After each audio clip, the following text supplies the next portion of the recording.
Olá pessoal, trago mais um vídeo para você e trago um vídeo bombástico, né? O Tachad ataca novamente. A urgência do tema demandava isso, né? Hoje o governo anunciou uma série de medidas relevantes aqui para a economia que surpreenderam alguns, outros nem tanto, né? Medidas que, apesar de terem sido anunciadas hoje à tarde, já eram temidas, inclusive por mim, há algum tempo, né? Eu brinco que, apesar de ser um pouco sensacionalista nas redes sociais, tem coisas que não são brincadeira, e essa é uma delas, né? Já se temia que o governo pudesse aumentar o IOF, iniciar inclusive uma espécie de controle de capitais, até porque esse é um imposto que não precisa de aprovação no Congresso para ser aumentado, basta um decreto, que foi o que aconteceu hoje, né? Gente, o primeiro ponto aqui, o que o governo fez? O governo basicamente entre desduplicou e triplicou o imposto sobre operações financeiras, né, o famoso IOF.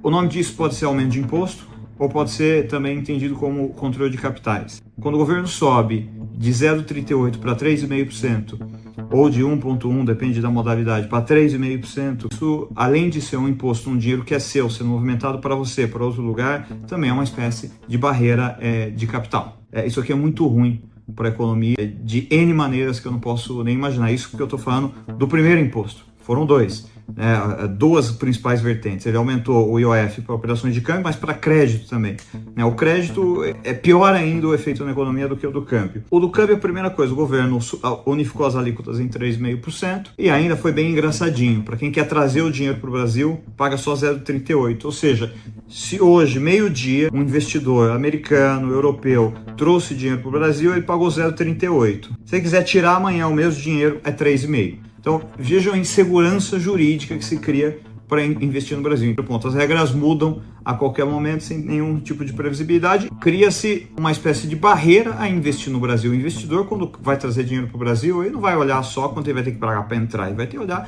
quanto ele vai ter que pagar para sair. Então, cria-se um desincentivo ao investimento no Brasil, né? Primeiro, pela mudança de regra constante, né? E segundo ponto, não deixa de ser uma forma de controle de capitais. Vamos ser bem claros aqui. É o seu dinheiro pessoa física, ou seu dinheiro pessoa jurídica. Se você quiser movimentar o seu dinheiro por uma conta que é sua em outro lugar, você tem que passar essa barreira. É uma barreira, ponto. Se você quiser tirar do Brasil, você tem que pagar 3,5%, e 3,5% não é pouca coisa. O que você fez para pagar 3,5%? Você não teve lucro, você não teve nada. Você está movendo o dinheiro. Pensa em alguém que quer mover $100 mil, vai pagar $3.500, é bastante dinheiro. Às vezes ele vai pagar para fazer um investimento lá fora. Às vezes ele vai trazer dinheiro, só que agora, se ele quiser devolver, ele tem que pagar esses 3,5%. Então daí ele já nem traz, porque a conta já começa a não fazer sentido. Podem falar que eu estou sendo exagerado, não é exagero. É um imposto altíssimo para transacionar o dinheiro. Na largada, amanhã o dólar amanhece custando o câmbio, mais 3,5%, que você tem que pagar para o governo 20 centavos, mais o spread da instituição financeira. Então isso não deixa de ser controle de capital. Para que serve isso no limite? Primeiro, desincentivar o estrangeiro a vir para o Brasil. O estrangeiro só entra num lugar se ele tiver facilidade para entrar e para sair.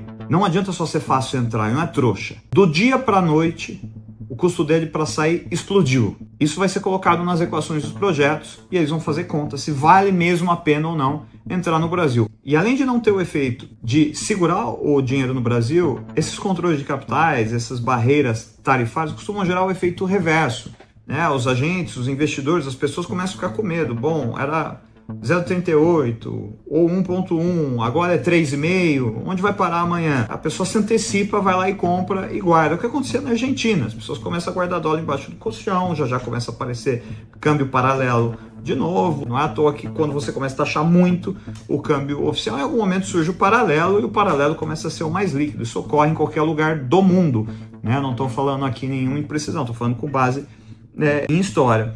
E eu acho que outra coisa triste dessa história toda é que o governo perde credibilidade por uma série de desmentidas que ele faz em si mesmo, né? Em dezembro do ano passado, eu comentei que havia uma probabilidade muito grande do governo começar a aumentar o IOF, especialmente sobre transações, sobre remessas internacionais. Não só eu, como muita gente do mercado percebeu essa movimentação. E em janeiro desse ano, se eu não me engano, posso estar errando aqui um mês ou outro, o próprio ministro da Fazenda vem a público dizer que não está sendo cogitado, hipótese alguma, aumento de IOF em cima do dólar. Ou seja, o ministro da Fazenda fala isso para o mercado. A gente está em maio, passaram-se poucos meses e o governo vai lá e descumpre aquilo que ele havia combinado com o mercado. Isso elimina a credibilidade. Agora a gente vai para a parte mais cruel ainda. O governo aumentou impostos sobre o crédito, sobre empréstimo. O crédito no Brasil já é uma fortuna. Primeiro é uma fortuna porque esse governo gasta demais, a dívida está alta demais e por isso o governo tem que pagar juro demais para os investidores. Para quem não entende, eu vou falar pela milésima vez, algo que eu já falei em uma série de vídeos, já falei em artigos, já falei em posts. O Banco Central é um mero carimbador da taxa de juros. Quem determina a taxa de juros é o mercado. Se o governo gastar muito, ele vai captar dinheiro, ele vai fazer leilão, o mercado vai pedir mais juro. Se o governo é redondinho, é um bom pagador, ele vai tentar pegar dinheiro, o mercado vai pedir menos juros. Tão simples quanto isso. Como o governo brasileiro gasta pra caramba, o juro brasileiro já é alto, já está 14,75%. O IOF, em média ali, para as empresas grandes, que era em torno de 1,88%, agora foi para 3,95%. E para as empresas pequenininhas, as empresas menores, simples, a gente está falando, se não me engano, de 0,88%, dobrou, foi para 1,95%, né? Praticamente dobrou. Quando eu digo, me mostre os incentivos, show me the incentives, and I show you the results, é que as coisas têm que ser planejadas. Quando você já tem o crédito caro no Brasil e você taxa o crédito, você estimula o quê? O crédito já é caro, o crédito já é escasso. Você vai fazendo esse crédito ficar, essa oferta de crédito ficar ainda mais comprometida, meu Deus do céu. Como é que você vai fazer para ter no Brasil financiamento barato de longo prazo? Ninguém vai querer correr risco. Então você cria insegurança jurídica e crédito caro. Pegando agora a questão do câmbio, incentivo. Você quer trazer dinheiro para o Brasil? Você torna fácil a mobilidade de capitais. Zera o IOF. Deixa o gringo vir aqui sem pagar nada. Deixa o gringo sair daqui sem pagar nada, se quiser. Deixa o brasileiro ter liberdade para sair. Do ponto de vista de cambial, o que você está fazendo é taxando a liberdade do capital. O direito de ir e vir do capital alheio. Isso não funcionou em lugar nenhum do mundo e não acho que vai ser diferente aqui no Brasil. Apesar de brincadeiras do Instagram, eu quero bem do Brasil, seja o partido que for, então se alguém precisar de sugestões, estamos aqui à disposição. No final do dia, quem vai ser mais prejudicado? Quem não tem gordura, o mais pobre. O mais pobre, a pequena empresa que está devendo, porque a empresa que tem dinheiro não vai pegar dinheiro. Se a empresa já tem dinheiro em caixa, o crédito está caro, ela ia fazer uma planta nova, contratar mais funcionário, ela não vai fazer. Essa empresa não vai fazer e ela não vai pegar dinheiro emprestado, ela vai esperar. Quem vai se ferrar, né, quem vai se dar mal, é a empresa que está estrangulada, é o pequenininho, é quem precisa de crédito, esse vai se dar mal, porque agora ele vai pagar mais caro. Né? Quem vai se dar mal é a sociedade brasileira como um todo, que vai ver um desincentivo à entrada de investimento direto externo no Brasil, que é tão importante para a gente. A gente é um país que já investe pouco, a gente consegue investir menos que a Argentina, investe menos que os Estados Unidos, nem se compara com a Índia, nem se compara com a China. E quando a gente faz todo esse pacote de taxação, a gente está incentivando o quê? Ao não investimento. Este pacote de hoje é um incentivo ao não investimento. Taxar dividendo, sob o nome de taxar imposto mínimo sobre pessoa física, também é uma forma de desincentivo ao investimento da forma como está proposta, né? Se houver uma redução do imposto sobre o corporativo, aí tudo bem, né? Se equilibra as coisas, mas tudo que o governo está propondo está tornando oneroso investir e gerar emprego. Vamos lembrar da frase inicial do Charlie Munger: Show me the incentives and I show you the results. Se os incentivos são quem produz, toma taxa e insegurança jurídica, quem nada faz, não tem nenhum tipo de consequência ou estímulo, a gente já sabe onde isso vai parar. Bom, enfim, é isso.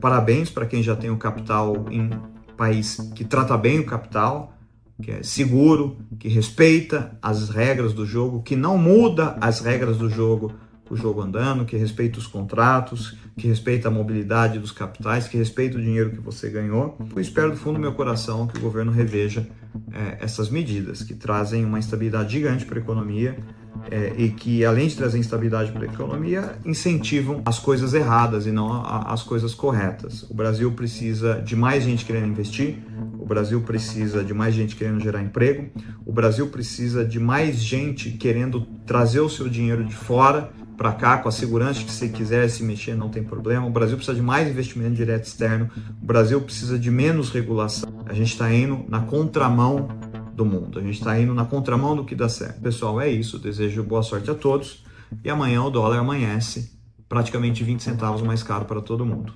Bom, pessoal, resolvi gravar esse vídeo em cima da hora porque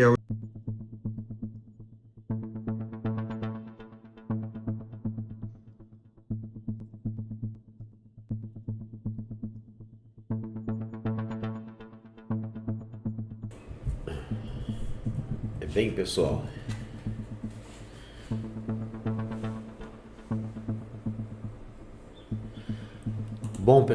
o que podemos ver nesse vídeo aí